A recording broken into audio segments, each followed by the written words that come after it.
আসলে পল্লবীর কুষ্টিতে না। দিদি সব কথা কালকে সামনাসামনি হবে। আচ্ছা বেশ। রাজকুমারী তো খুব ভয় পেয়ে গেছিল, তারপর রাজপুত্র এসে দৈত্যকে শিখা, ওকে একটু নিয়ে যাও না ঘরে, শুয়ে থাক।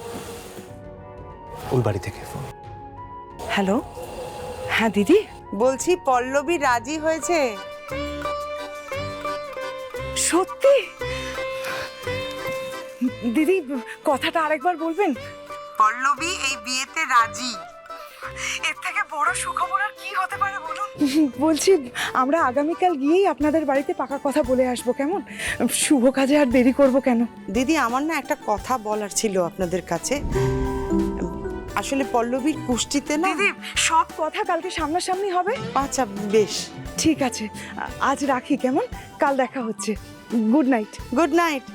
রাখি।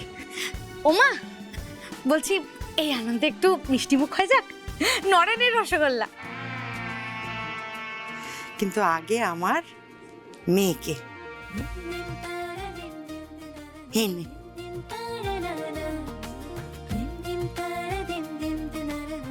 বাহ, আমি বাদ, তাই তো? আমি তোমার মেয়ে নেই? আয় আয় খা।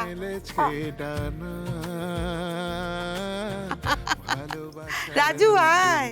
ঠিকানা নে ইচকে পুরনে মা। দিন উঠোনে আমিও জোছনা আলো আলো আজ চারিপাশে হাসি মন দক্ষিণা বাতাসে। আলো আলো আজ চারিপাশে হাসি মন দক্ষিণা। আমি এখানে ফুলের রসগোল্লা? এই কমলা সুন্দরী নিজে হাতে আমাকে দিচ্ছে। বাবা, আজ একটা শুভ দিন তাই দিলাম, কিন্তু এই একটাই।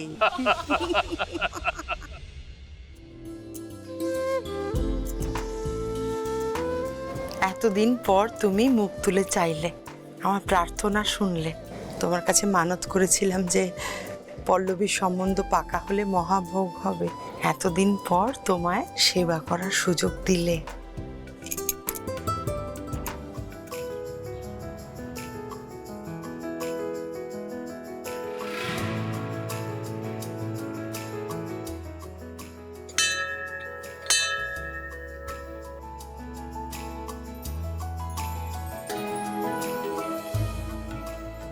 ঠাকুর মশাই,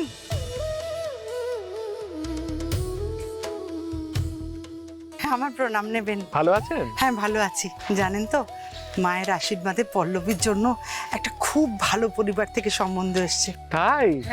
জয় মা কালী, সব মায়ের কৃপা, সব ভালো হবে। কারণ আমি আসছি।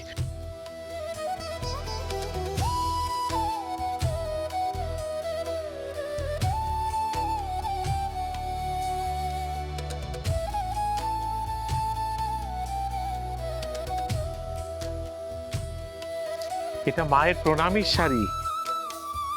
একটা শুভ দিন দেখে আপনার মেয়েকে পরিয়ে দেবেন, মাই ওর রক্ষা করবে। ধরুন। আশীর্বাদ করুন ও যেন সুখী হয়। নিশ্চয়ই সব ভালো হবে।